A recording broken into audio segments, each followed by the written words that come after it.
باپ اور بیٹے اور روح القدس کے نام میں آمین۔ ہمارے لیے آج کی تلاوت مقدس یوحنا رسول کا پہلا خط، اس کا 3 باب اور اس کی 7ویں آیت سے لے کر 10ویں آیت تک۔ اے بچوں، کوئی تمہیں فریب دینے نہ پائے۔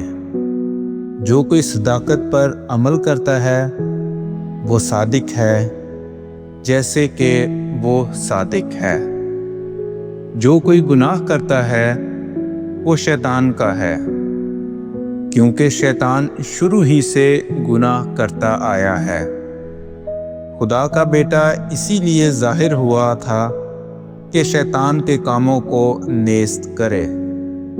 جو کوئی خدا سے پیدا ہوا ہے وہ گناہ نہیں کرتا، اس لیے کہ اس کا بیج اس میں رہتا ہے اور وہ گناہ نہیں کر سکتا، کیونکہ خدا سے پیدا ہوا ہے۔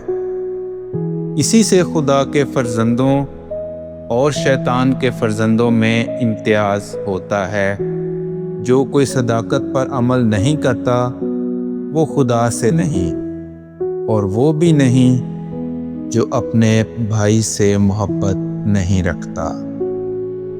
کلام اقدس کا پڑھا اور سنا جانا ہم سب کے لیے باعث برکت ہو۔